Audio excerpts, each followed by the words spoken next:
Today I will explain you about the motion in two dimension, or you can say 2D motion. So let me discuss the 2D motion.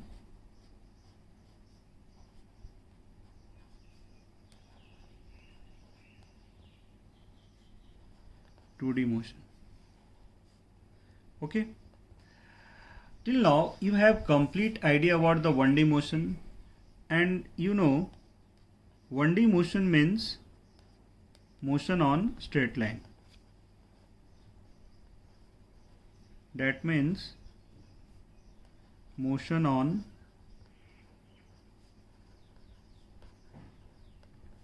straight path. Clear? Particle may have uniform velocity, uniform acceleration, variable acceleration. Particle may have uniform velocity, uniform acceleration, or variable acceleration. Clear? You have idea about it. That means अगर हम एक horizontal line consider कर रहे हैं और एक particle ले रहे हैं जो कि इस लाइन पे मूव कर रहा है, राइट या लेफ्ट कुछ भी डायरेक्शन हो सकता है. So it is example of 1D motion. और if you drop a particle from a certain height, then motion under gravity, it will follow a straight path. So again you can say it's an example of 1D motion. And another example, like a particle projected on an inclined plane along the surface. तो यहाँ भी अगर trajectory straight path हो रहा है तो इसको हम लोग क्या बोलेंगे, 1D motion. So you can say here it is named as 1D motion along horizontal, क्योंकि हॉरिजॉन्टल लाइन पे मूव कर रहा है. ये किसका है, इसको हम लोग क्या नेमिंग करेंगे, 1D motion along vertical.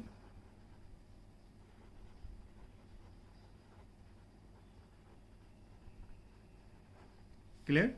And it is termed as 1D motion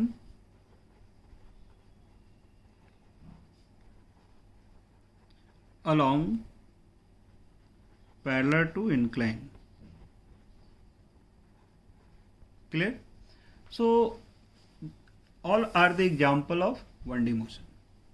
Now consider a situation in which particle moving on a curved path, like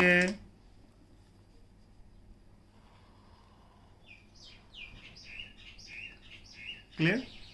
Now look at the velocity. You know velocity is along the tangent.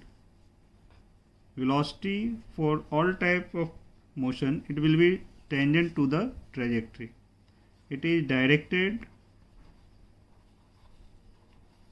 along tangent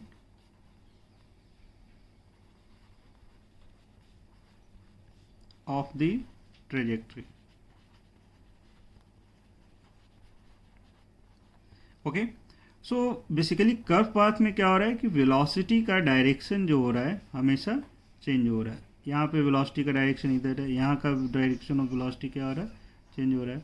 so continuously velocity का direction change हो रहा है. तो particle एक curve path पे move कर रहा है एज वेल एज, और एक प्लेन में लाई कर रहा है. सो इस तरह के मोशन को हम लोग क्या बोलते हैं, 2D motion. So 2D motion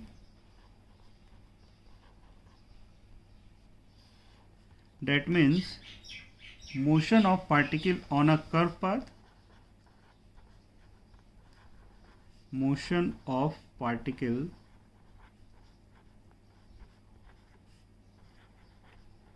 on a curved path in a plane. Clear? यहाँ पर हम एक टर्म यूज किए हैं, plane. What is the meaning of plane? So plane का मतलब होता है surface which is flat. Plane here means surface, flat surface. तो अगर हम इस पेपर को एक पेपर के सरफेस को देख रहे हैं, क्लियर, तो हम लोग कह सकते हैं कि एक प्लेन को रिप्रेजेंट कर रहा है ना. That means plane of the surface of the paper, it will represent a plane.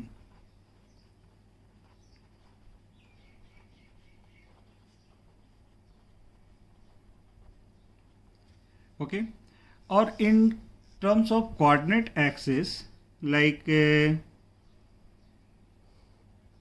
x, y, if x, y lie in the plane of the paper, so z will be perpendicular and it is represented like all three axes are perpendicular to each other. Or we can represent plane as, if we have a table like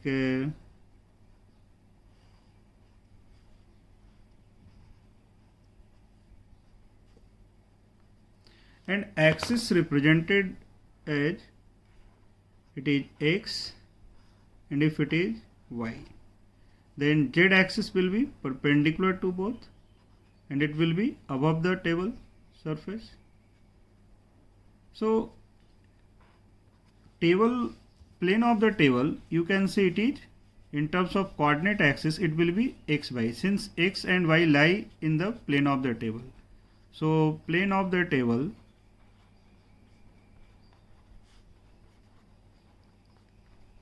that means xy plane. So if we consider a surface like in which x and y axis lies, it is named as xy plane. Okay, similarly for a surface containing x and z, it will be named as zx plane. And for a surface containing y and z, it is named as yz plane. Clear. इसके अलावा भी हम लोग plane को infinite number of plane यहाँ पर इस axis के थ्रू पास हो सकता है. क्लियर. तो हम लोग उसका रिप्रेजेंटेशन, उसका नेमिंग कैसे करेंगे. ये x है, ये y है और इधर क्या है, z है. तो अगर हम एक प्लेन सरफेस कंसीडर कर रहे हैं जो इस तरह से, जो y एक्सिस से पास कर रहा है और x एक्सिस के साथ अगर ये थीटा एंगल बना रहा है, so it is named as plane passing through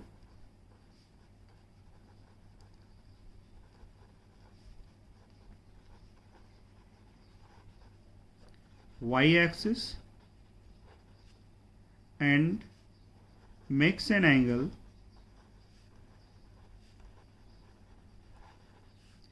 theta with x axis. Clear? Now again coming to that point, what is the meaning of 2D motion? हम प्लेन के बारे में क्यों यहाँ पे ब्रीफ आइडिया दिए, क्योंकि आगे हम प्लेन टर्म यूज करेंगे तो आपको कन्फ्यूजन ना हो, इसलिए यहाँ पे हम थोड़ा सा प्लेन के बारे में बता दिए. Meaning of X by Z X and Y Z plane as well as plane incline and some angle. Now if we consider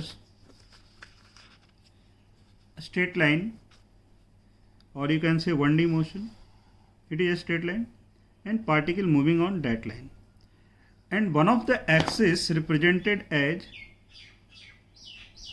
it is x axis. So definitely y and z, it will be perpendicular to x. Now by passage of time you will observe, since particle moving on the along the x axis, so only x coordinate changes, there is no change in the y and z. So we can say here it is 1D motion along x axis. क्यों? क्योंकि सिर्फ इसमें x direction, x coordinate ही change हो रहा है, तो ये एक 1D मोशन है, x डायरेक्शन का 1D मोशन है. क्लियर. सिमिलरली अगर मान लो कोई पार्टिकल एक इस तरह का वर्टिकल लाइन पे मूव कर रहा है, और इस वर्टिकल लाइन में जो हम एक्सिस रिप्रेजेंट कर रहे हैं, let us it is Y axis. Clear? So X और जेड क्या होगा, इससे परपेंडिकुलर होगा। क्लियर? और अगेन ऑब्जर्व करो तो क्या देखोगे कि वाई कोऑर्डिनेट सिर्फ क्या हो रहा है, चेंज हो रहा है during the motion of particle, there is no change in the X and Z. So basically one dimensional changes हो रहा है, so it is a 1D motion. 1D motion and Y change हो रहा है, so along Y axis.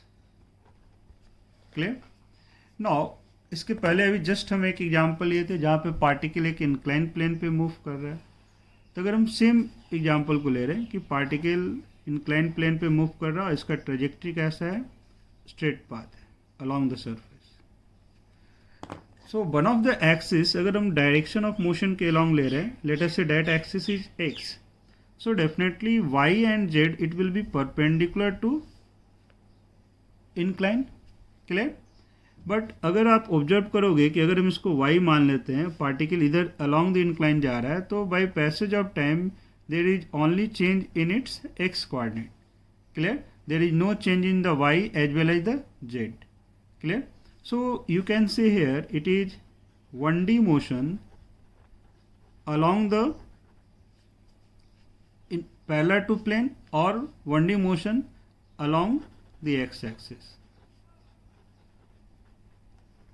X axis, कोई ज़रूरी नहीं है कि x हमेशा हॉरिजॉन्टल ले, y हमेशा वर्टिकली अपवर्ड ले।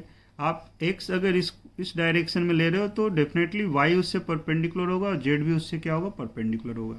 तो हम बताना चाह रहे हैं क्या कि अगर पार्टिकल मूव कर रहा है और उसमें सिर्फ एक ही डायरेक्शन का कोऑर्डिनेट चेंज हो रहा है, ठीक है, और स्ट्रेट पाथ पे, तो वो सब कैसा होता है आपका, 1D मोशन।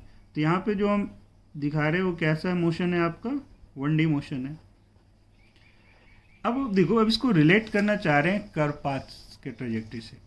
तो अगर मान लो कि पार्टिकल हम ले रहे हैं वो इस तरह से मूव कर रहा है, यहाँ से स्टार्ट किया particle,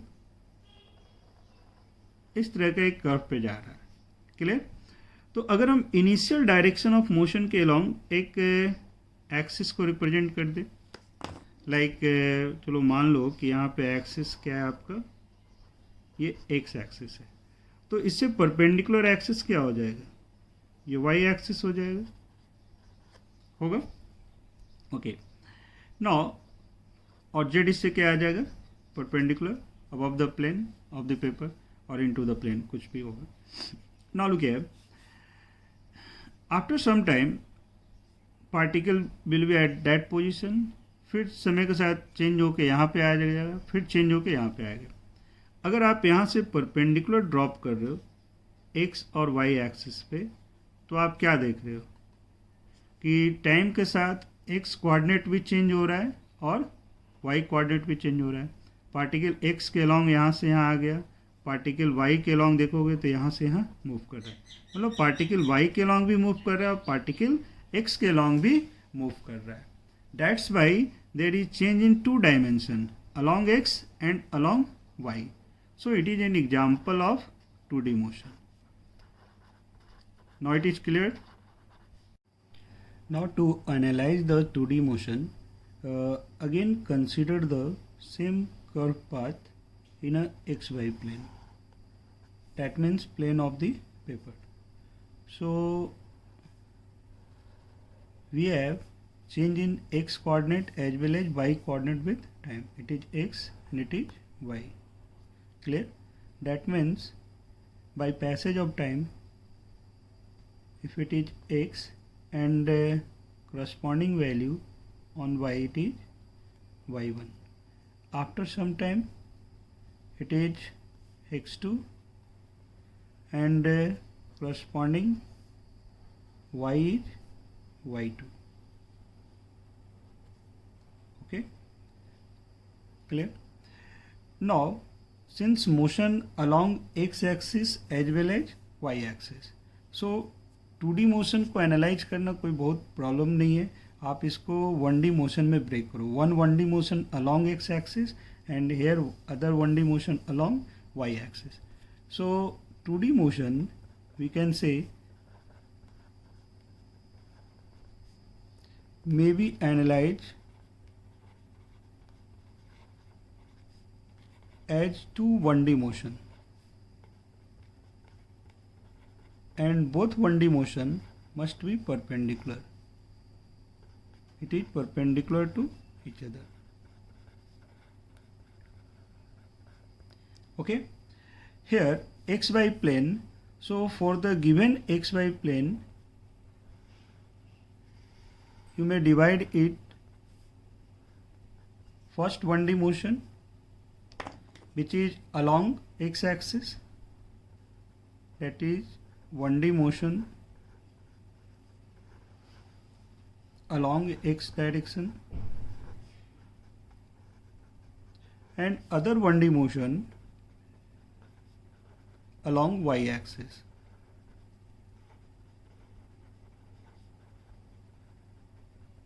Clear? And that is for the given xy plane. For the plane shown in figure, that is xy plane. Meaning क्या है कि अगर ये मान लो कि कर्व पाथ जो है वो yz प्लेन में होता है, मतलब ये y है और ये क्या है आपका z है, तो उस केस में 1D मोशन हम लोग क्या लेते हैं, one 1D motion along z and other 1D motion along y. Here it is xy plane, so along x as well as along y. So at any moment, if you want to write the position, let us say here is point P with coordinate xy. That means this distance is x and vertical distance it will be y. Clear? So position vector means line joining from initial to final. Clear? Since motion in xy plane, so position vector at any instant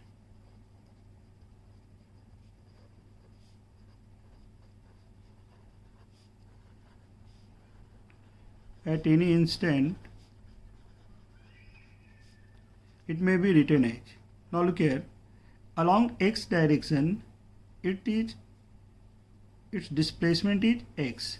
So to represent the x axis you have to use the unit vector, and along y direction its displacement is y, so it is y j cap. So in vector form you may write its position vector like that. Clear? X I cap plus y j cap. Similarly for velocity vector, velocity at any instant,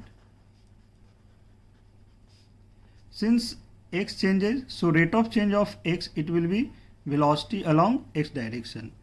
अगर हम यहाँ पे graph को short में indicate कर रहे, like so at any instant due to change in x coordinate it has velocity along x axis, and due to change in y coordinate it has velocity along y axis, and it is represented as vy. So in vector form it will be written as v equal to vx I cap plus vy j cap. Clear? And for acceleration you may write it as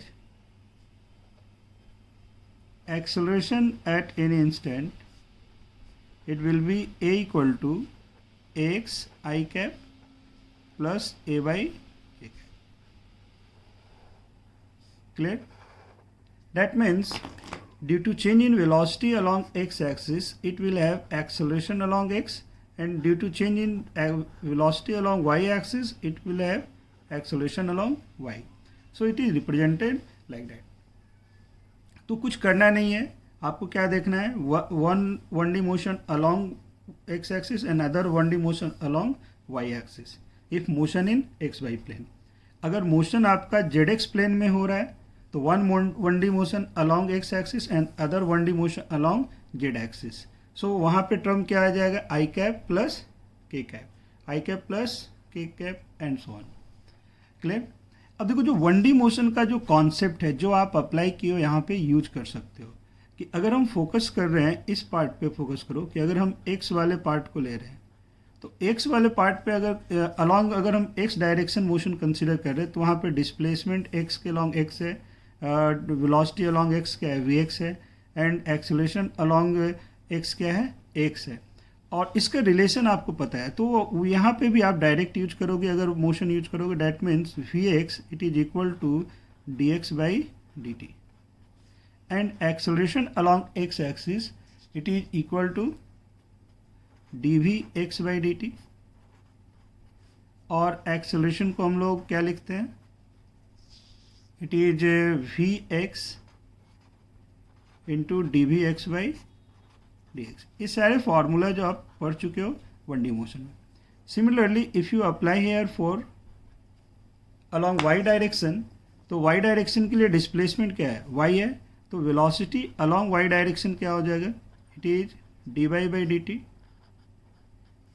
and acceleration along y direction it will be dvy by dt और it is equal to V Y into D V Y by D Y. Clear? So इस तरह से हम लोग differential form of velocity acceleration displacement use कर सकते हैं along X axis as well as along Y axis. If acceleration is constant then you may apply the kinematics equation individual along the x axis as well as y axis. तो कहने का मतलब क्या है कि अगर आप 2D मोशन को एनालाइज करना चाह रहे हो तो उसको 1D मोशन जैसा ही आपको अप्लाई करना है। Clear? Now to explain it I am taking few example. Now I am taking few example based on the 2D motion. It will help you to understand these concept. Clear? So first one is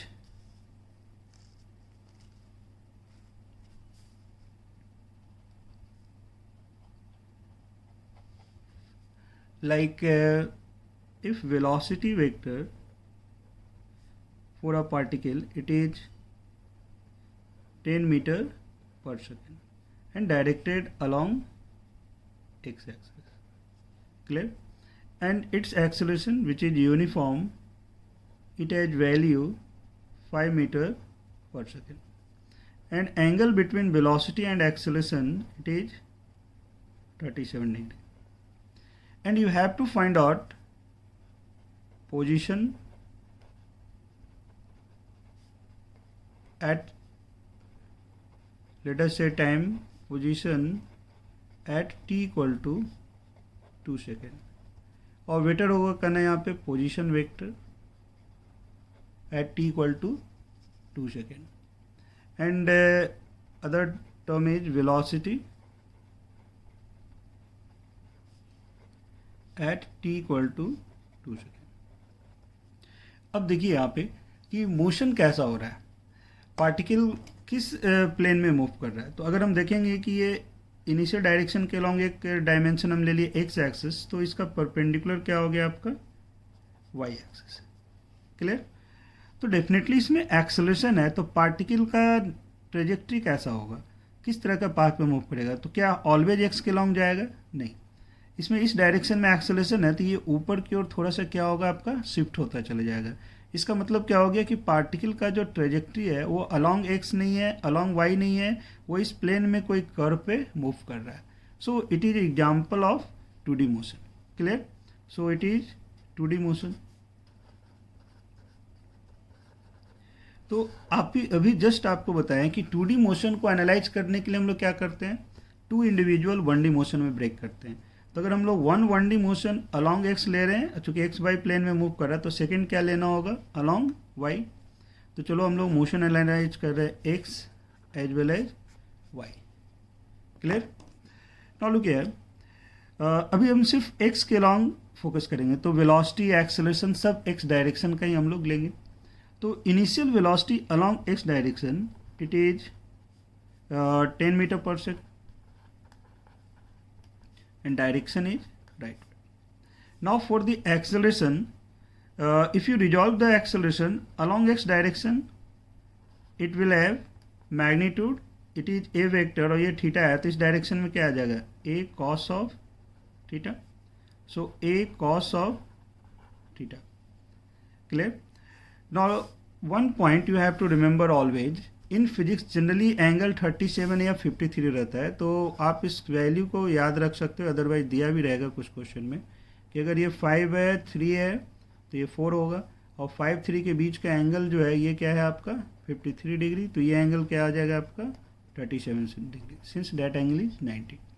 सो यहाँ से अगर हम लोग sign 37 का value देखेंगे तो क्या आ जाएगा 3/5. कॉस 37 का वैल्यू कितना आ जाएगा, इट इज 4/5. क्लियर. तो इस तरह से 53 भी आप ऑब्टेन कर सकते हो. फिजिक्स में ये एंगल, दोनों एंगल बहुत ज़्यादा यूज होता है, इसलिए इस रिजल्ट को आपको याद रखना है. मतलब अगर tan 37 हो गया तो tan 37 क्या आ गया 3/4. Now acceleration along x direction, it is a cos theta, so value will be 5 into 4/5, so it will be 4 meter per second square and direction of acceleration is rightward. Clear. तो हमको velocity और acceleration along x मालूम है. So displacement के लिए क्या करेंगे हम लोग, x इक्वल टू, चूँकि एक्सेलेरेशन कांस्टेंट है तो आप काइनेमेटिक इक्वेशन यूज कर सकते हो. तो हम लोग क्या लिखेंगे, ux into T plus half x into T square. Now put the value 10, so 10t plus acceleration का वैल्यू क्या आ जाएगा 4, तो 2t स्क्वायर. तो ये आपका बता रहा है x कोऑर्डिनेट और position along x at as a function of time in instant. आपको किस इंस्टेंट पे पोजीशन पूछा जा रहा है, 2 सेकेंड पे. So at x equal to 2 second, sorry t equal to 2 second, it will be x equal to 10 into 2 plus 2 into 2 का square. So value it will be 28 metre. तो x के along हम लोग बोल सकते हैं कि पार्टिकल जो है 2 सेकेंड में कितना डिस्प्लेस हो रहा है, 28 हो रहा है. Clear. Now velocity along x, ये चलो पहले हम लोग ऑब्टेन कर लेते हैं y के अलॉन्ग मोशन वाला पार्ट को. अलॉन्ग y डायरेक्शन अगर आप फोकस करोगे तो इनिशियल वेलोसिटी क्या है, तो चूंकि वेलोसिटी इनिशियली आपको x के अलॉन्ग दिया गया है तो y के अलॉन्ग इसका कंपोनेंट क्या आ जाएगा, initial velocity along y it will be 0, but there is acceleration component, it is a sin of theta. Clear. So acceleration along y it is a sin theta. Now put the value of sin theta, it will be 3/5, so 3 meter per second square, and direction of acceleration here is upward. Now to obtain the value of y, you have to apply again the kinematics formula, uyt plus half a by t square. Now put the value here, y it will be 0 into t plus half into 3 into t square. That means y it is 3/2 t square. आपको किस time पे y position निकालना है, t equal to 2 second. So at t equal to 2 second the value of y it will be 3/2 into 4, so it is 6 metre. तो आप कह सकते हो कि t इक्वल टू 2 सेकेंड में पार्टिकल y के अलॉन्ग कितना मूव किया है, 6 metre. So position at t equal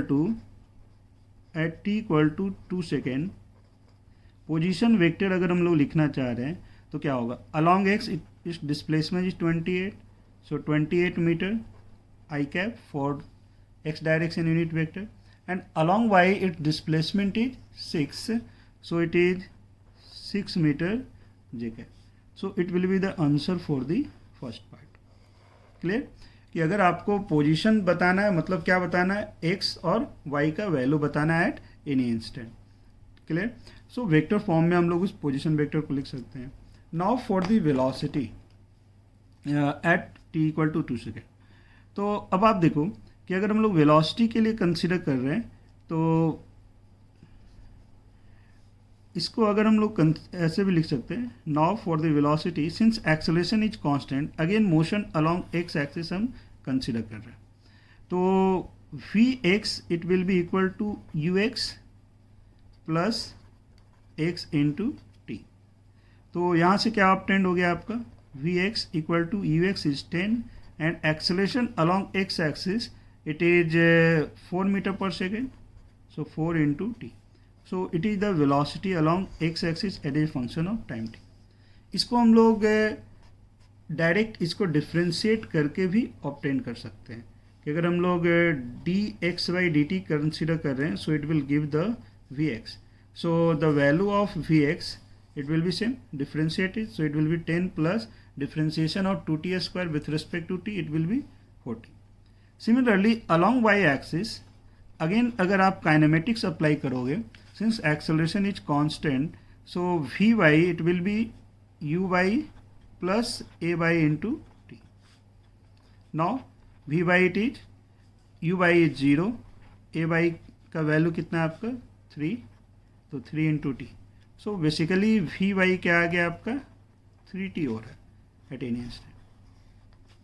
तो अगर हम वेलोसिटी को इसको आप इससे डिफ्रेंशिएट करके भी ऑब्टेन कर सकते हो कि अगर इसको आप डिफ्रेंशिएट करोगे तो वी वाई का वैल्यू क्या आ जाएगा, अब पता है आपको d Y by d t, ठीक है।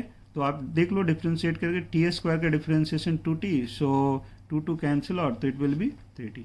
सो velocity as a function of time t अगर हम देखेंगे तो एक्सप्रेशन क्या आ जाएगा, it will be v x i cap plus v by j cap. आपको फाइंड आउट किस इंस्टेंट पे करना है, at T equal to 2 second, clear. तो at T equal to 2 second velocity vector it will be, यहाँ पे T का value अगर पुट करोगे तो 10 plus 4 into 2,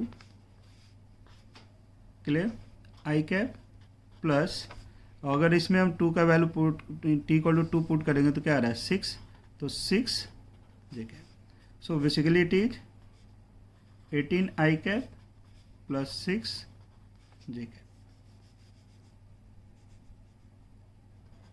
it is velocity at T equal to 2 second. तो अगर हम इसका मॉडुलस ऑब्टेन करना चाह रहे हैं तो मॉडुलस कितना आ जाएगा, root under 18 square plus 6 square, so it will be 360 or you can say 6 root 10, okay। so इस तरह से हम लोग पोजीशन और वेलोसिटी ऑब्टेन, इसको हम लोग डायरेक्ट भी लिख सकते थे कि अगर आप देख रहे हो यहाँ पे कि वेलोसिटी जो दिया हुआ है it is 10 metre per second है और एक्सेलरेशन दिया हुआ है आपका 5 मीटर पर सेकेंड स्क्वायर है, ठीक है, और एंगल सबटेंडेड क्या है 37, और इस डायरेक्शन को हम x मान लिए और इसके परपेंडिकुलर क्या है आपका y है, ओके। नाउ वेलोसिटी अगर हम लोग कंसिडर कर रहे हैं एट एनी इंस्टेंट तो क्या होता है, काइनेमेटिक्स चूँकि एक्सेलरेशन कांस्टेंट इसलिए यूज कर पा रहे हैं, u प्लस क्या होगा आपका 80 वेक्टर फॉर्म में, clear.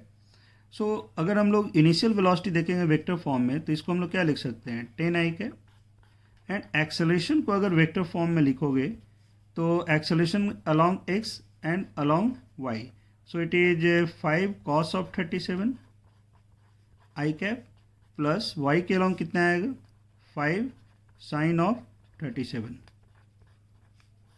Clear. So value of acceleration it is written as 4 i cap plus 3 j cap. तो वेक्टर फॉर्म में एक्सेलरेशन आपको पता है, वेक्टर फॉर्म में इनिशियल वेलोसिटी पता है, तो वैल्यू पुट करें यहाँ पे 4 i cap plus 3 j cap into t, तो ये आपका velocity vector at any instant, ठीक है। Now at T equal to 2 second velocity हम लोग क्या लिख सकते हैं, तो 2 का वैल्यू पुट कर दो तो यहाँ से क्या आ रहा है 10 आई कैप प्लस इसमें अगर 2 पुट करेंगे तो क्या ऑप्टेंड हो गया, 8 i cap plus 6 J cap. So finally solve करने पे कितना आ रहा है, 18 आई कैप प्लस 6 जे कैप। ये वेलोसिटी हो गया आपका किस इंस्टेंट पे, it is at t equal to 2 second. Clear. So modulus of velocity that is speed, so it is 324 plus 36, so root under 10, 6 root 10. Clear. Now again for position r, you may apply here u as a vector form ut plus half ats square.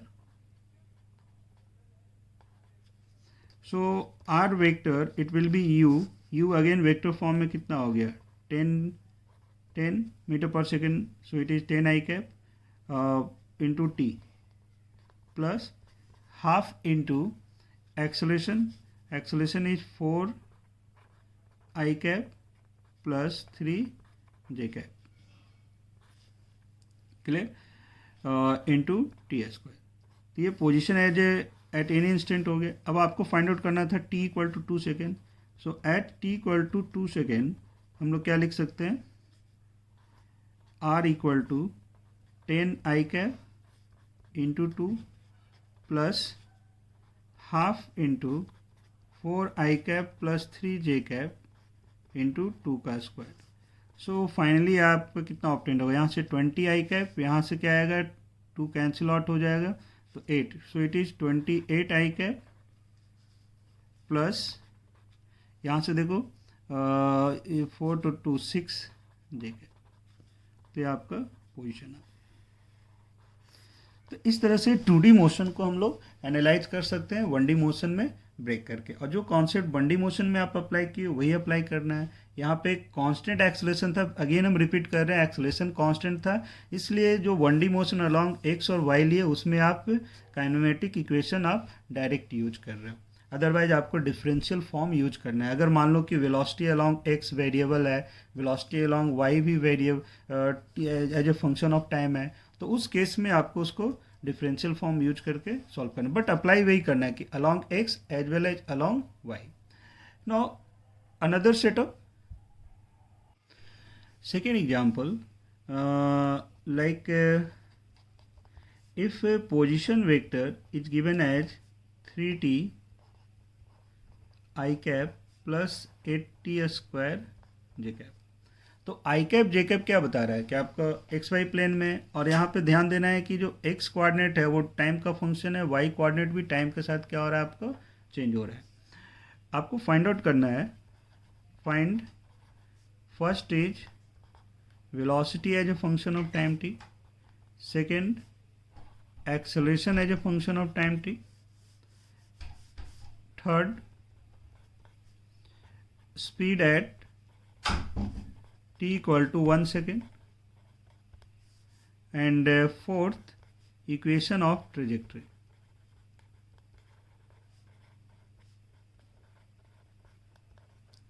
that is equation of path। So now look here,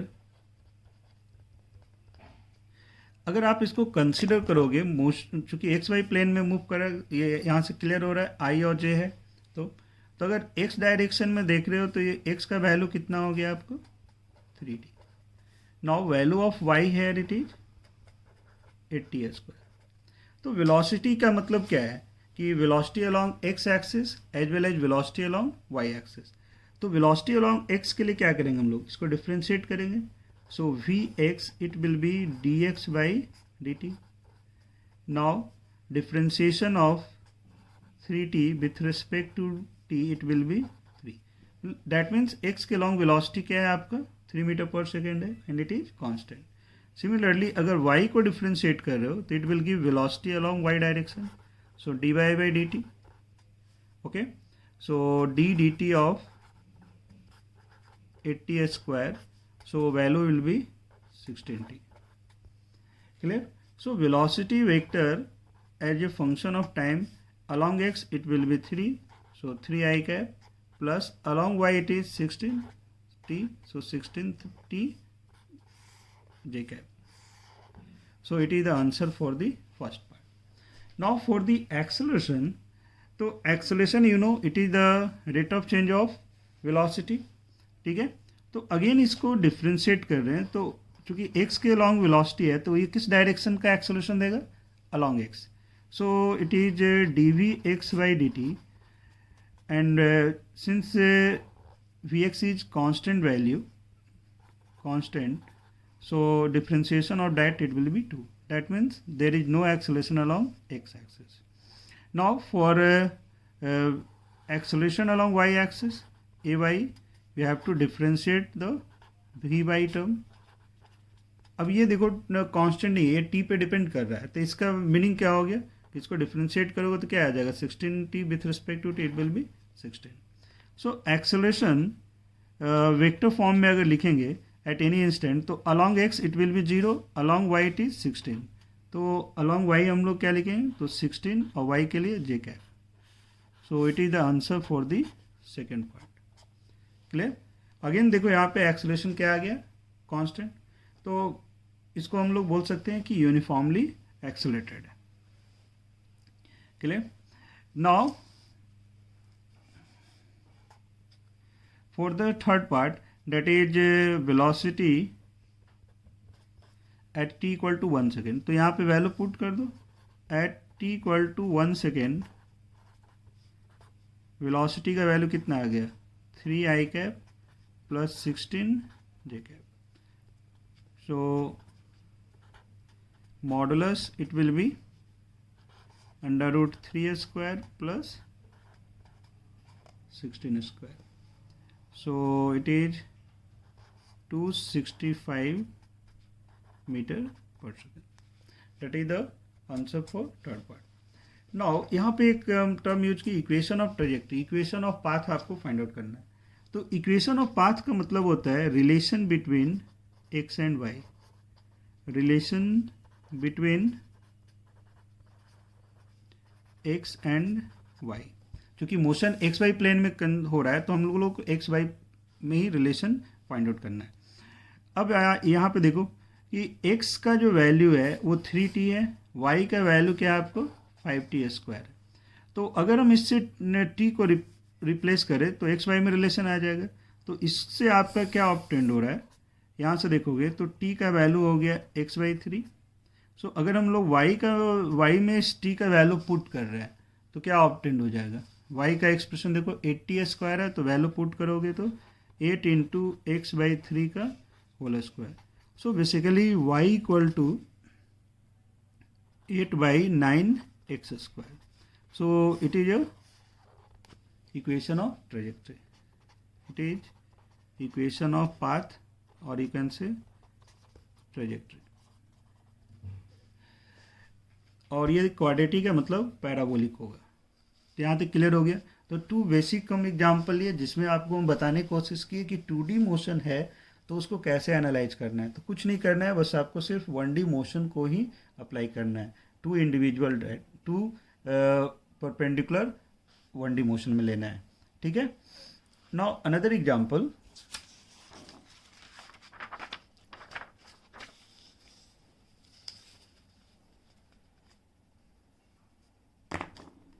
third one,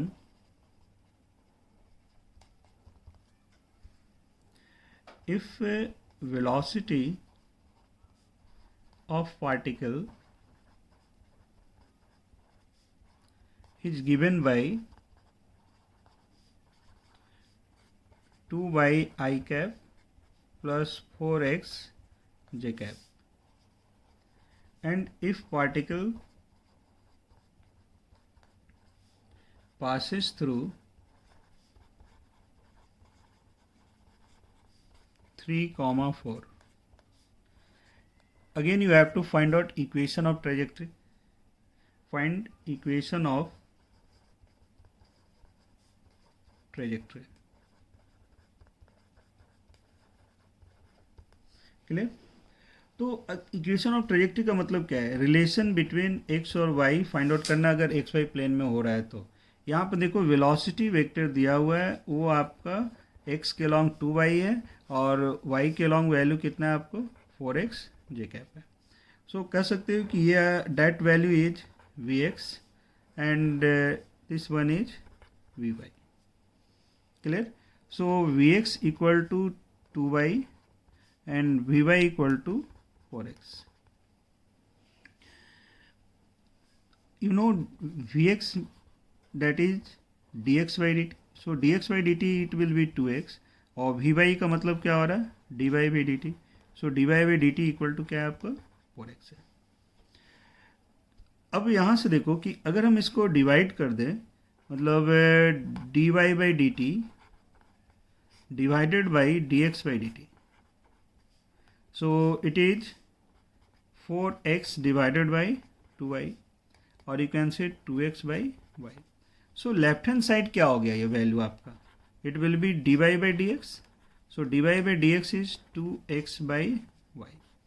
तो कहीं भी equation of trajectory है तो आप उस कोई curve अगर दिया रहता है तो वहाँ पे आप स्लोप का वैल्यू निकाल के भी काम कर सकते हो, बट चूंकि यहाँ पे वैल्यू दिया हुआ था वी एक्स और वी वाई, तो हम लोग इजी वे में ऑब्टेन कर लिए कि d Y by D x का वैल्यू क्या आ रहा है in term of x and y, it is 2x by y. Now if you rearrange it, y into dy, it will be 2x into dx. Now integrate it. Question में देखो mention क्या हुआ है कि ये किस पॉइंट से पास कर रहा है आपका 3 4। तो अगर हम x का वैल्यू 3 ले रहे हैं तो y का वैल्यू कितना आएगा आपका 4 होगा, और एनी x है तो y क्या हो गया, y हम कंसिडर कर रहे हैं। Now integrate it, so left hand side y square by 2, so 1 by 2 y square minus 4 square. Clear? Right hand side it is again 1 by 2 x square minus 3 का square. So finally expression क्या आ रहा है यहाँ से, it will be y square minus 16 and 2x square minus 9. So y square equal to 2x square और 16 और 18 है तो -2. So यहाँ से हम लोग रिलेशन ऑब्टेन कर लिए x और y का, so that is the required equation of trajectory. Clear?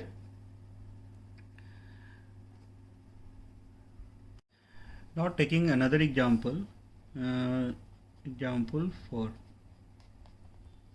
Like it is given a particle moves on a trajectory y equal to 2 by 3 x to the power 3 by 2 plus 1. इस trajectory पे particle क्या हो रहा है, move कर रहा है। आपको फाइंड आउट करना है average speed, find average speed between x equal to 0 and x equal to 5, and it is given if time of journey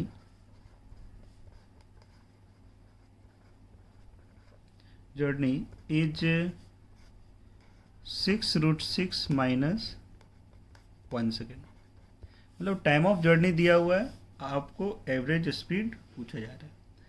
तो देखो एवरेज स्पीड का मतलब क्या होता है, total distance travel divided by total time. तो टाइम तो आपको दिया हुआ है, यू नो एवरेज स्पीड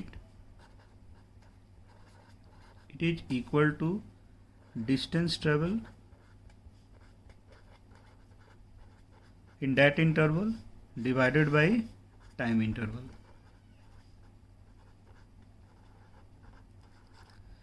अब यहाँ पे देखो डिस्टेंस ट्रेवल कैसे ऑब्टेंड होगा, तो y और x का रिलेशन दिया हुआ है, मतलब इक्वेशन ऑफ ट्रेजेक्ट्री आपको दिया हुआ है। सो और ये जनरली एक कर्व ही होगा, स्ट्रेट लाइन तो इक्वेशन है नहीं, है ना। तो और इतना क्लियर है कि अगर हम इस पेपर प्लेन को एक्स वाई मान रहे हैं तो एक्स वाई प्लेन में ही मूव करेगा, ठीक है। तो चलो स्टार्ट करते हैं इसके इक्वेशन से। y equal to 2 by 3 x to the power 3 by 2 plus 1, basically हमको टोटल डिस्टेंस ही निकालना है क्योंकि टाइम तो दिया हुआ है ही। तो अगर इसको आप डिफ्रेंशिएट कर रहे हो, so D Y by D X, इसका वैल्यू क्या आ जाएगा? इट विल बी 2/3, एक्स का पावर एन फॉर्म में है, so it is 3/2 X to the power 3/2 minus 1 plus 1. So finally you will have you can say it is root x. So यहाँ से हम लोग dy कंसिडर कर लिए, dy it is equal to root x into dx. मतलब dx और dy के बीच का रिलेशन हम लोग ऑब्टेन कर लिए. अब देखो चूंकि मोशन एक्स वाई प्लेन में हो रहा है, हमको पता नहीं है कि कर्व कैसा है अभी. चलो मान लो कि एक्स वाई प्लेन में है तो इस तरह कहीं होगा. तो अगर इस पॉइंट पे देख रहे हो तो और कुछ समय के बाद पार्टिकल यहाँ पे आ रहा है, तो अगर इसका चेंज हम x में चेंज dx बोल रहे हैं और y में चेंज क्या है आपका dy है, तो जो पाथ लेंथ है डेट इज dl. तो इस dl को हम लोग क्या लिख सकते हैं? That is the path length का मतलब क्या हो गया? डिस्टेंस. तो अगर स्मॉल इंटरवल में हम डिस्टेंस देख रहे हैं dl, तो dl it will be nearly dx square plus dy square. Okay, समझ रहे हम क्या कर रहे हैं? क्योंकि अगर dx चेंज हो रहा है और उसके करस्पॉन्डिंग dy हो रहा है, तो ये जो पाथ लेंथ हो रहा है it will be written like that. और इसी तरह से जितने भी dl लेंथ है सबको ऐड करोगे तो क्या आएगा? डिस्टेंस आएगा. It is not the displacement. Clear? Displacement का मतलब क्या हो जाता है? यहाँ से एक लाइन जो ज्वाइन करेंगे तो कॉर्ड हो गया. ठीक है, तो हमको डिस्टेंस ही निकालना था, तो इसको आपको ऐड करना है. तो ऐड करने के लिए क्या यूज करेंगे हम लोग? Integration. So total distance travel, अगर हम बोल रहे हैं कि distance travelled, so it will be integral of क्या होगा? dl. That means integral of root under dx square plus dy square. इसी को इंटीग्रेट करना है. क्लियर? Under proper limit. और लिमिट आपको क्या है? x equal to 0 to x equal to 5. Average speed इसी वेरिएशन में निकालना है x का. अब यहाँ इसको सिंप्लीफाई करने के लिए, चूंकि इंटीग्रेशन में dx dy दोनों वेरिएबल, तो किसी एक को रिप्लेस करना होगा. तो अगर हम लोग dy को रिप्लेस कर रहे हैं, so put the value of dy here, so it will be integral of root under 1 plus x into क्या आ गया? dx. x ranges from 0 to 5. अब आपको अगेन चैलेंजिंग पार्ट है इसका इंटीग्रेशन. अभी आपको उतना आइडिया है नहीं, तो इस तरह के पार्ट के लिए हम लोग क्या यूज करेंगे? Integration by substitution. Integration by substitution. ठीक है, तो सब्स्टिट्यूशन में क्या करेंगे कि इसको हम लोग कुछ एक वेरिएबल मान लेते हैं. चलो मान लो कि 1 प्लस एक्स इक्वल टू क्या है आपका? z है. तो यहाँ से क्या हम लोग लिख सकते हैं? 1 प्लस, अगर इसको डिफ्रेंशिएट कर रहे हो एक डी जेड के रिस्पेक्ट में, सॉरी एक्स के रिस्पेक्ट में, तो d x by D x equal to D Z by D x. Sorry यहाँ भी आपको डी एक्स लिखना होगा. मतलब हम लोग ओवरऑल एक्सप्रेशन को एक्स के टर्म में क्या कर रहे हैं? डिफ्रेंशिएट कर रहे हैं. Differentiating with respect to X. So finally क्या आ गया? 0 plus 1 equal to D Z by D X, और you can say D Z equal to D X. तो अगर हम लोग इसको z के टर्म में रिप्रेजेंट करना चाहेंगे तो फिर आपका इंटीग्रेशन नीचे हो जाएगा. So it will be integral 1 plus X को z मान चुके हो, सो रूट जेड, और D x equal to D Z है, so it is D Z. अब करस्पॉन्डिंग लिमिट भी उसी तरह से चेंज करना होगा. यहाँ पे जो वेरिएबल x है तो लिमिट क्या है? 0 टू 5. तो जो वेरिएबल z है तो लिमिट क्या देखोगे? तो अगर x का वैल्यू आप एट x इक्वल टू 0, तो z का वैल्यू कितना आ गया? 1. तो इसका लोअर लिमिट क्या लेना होगा आपको? 1. Clear? Now at x equal to upper limit here x का क्या है? 5. तो क्या लिखेंगे हम लोग? x equal to 5, then z का वैल्यू कितना आ गया? 6. So it's upper limit will be 6. Now you have to integrate it. Integral, अब z रूट z का इंटीग्रेशन ईजी है. z to the power half ले सकते हो, तो half plus 1, so it will be 3/2. मतलब इसको डिवाइड कितने से करना है? 3/2. So it will be 2/3 z to the power 3/2, limit 1 to 6. Now put the value here. So it is 2 by 3 or 6 to the power 3 by 2 minus 1.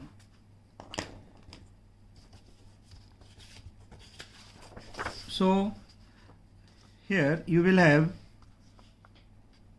it is 2 by 3, 6 root 10, sorry 6 root 6 minus 1. तो यहाँ से हम लोग क्या obtain कर लिए कि total distance travel in interval x equal to 0 to 5. ठीक है, और टाइम ड्यूरेशन आपका दिया हुआ है. तो अगेन आप देखो यहाँ पे कि आपको डिस्टेंस ट्रेवल मालूम है, तो अगर हम यहाँ पे अप्लाई कर रहे हैं एवरेज स्पीड, तो एवरेज स्पीड का वैल्यू कितना आ गया आपको 2 by 3 6 root 6 minus 1, और टाइम इंटरवल दिया हुआ है आपका same 6 root 6 minus 1. So finally it will have 2 by 3 meter per second. Clear? So answer is 2 by 3. तो यहाँ से आप क्या देखें कि अगर इक्वेशन ऑफ ट्रेजेक्ट्री दिया हुआ है तो कैसे हम 2D मोशन को एनालाइज कर रहे हैं. तो थोड़ा सा आपको यहाँ पे इंटीग्रेशन समझने में प्रॉब्लम हो सकता है, बट हम उसको सिंप्लीफाई करके समझाने की कोशिश किए, तो इसको आपको समझना है. ऑन दैट बेसिस अब आप असाइनमेंट शीट का क्वेश्चन नंबर सॉल्व कर सकते हो. Question number 1 to 17. क्लियर? तो इसको अटेम्प्ट करो, और प्रैक्टिस शीट भी आपको दिया गया है, उसमें आप 1 to 6 तक सॉल्व कर सकते हो. तो टोटल 17 + 6 23 क्वेश्चन को आपको अटेम्प्ट करना है. क्लियर? तो नेक्स्ट वीडियो में हम लोग डिस्कस करेंगे प्रोजेक्टाइल मोशन के बारे में, और प्रोजेक्टाइल मोशन एक 2D मोशन का ही एग्जाम्पल है. तो पहले आप इस सभी क्वेश्चन को प्रैक्टिस कर लो. इसमें हम कोशिश किए थोड़ा स्लो जाने का, क्योंकि 2D मोशन आपको थोड़ा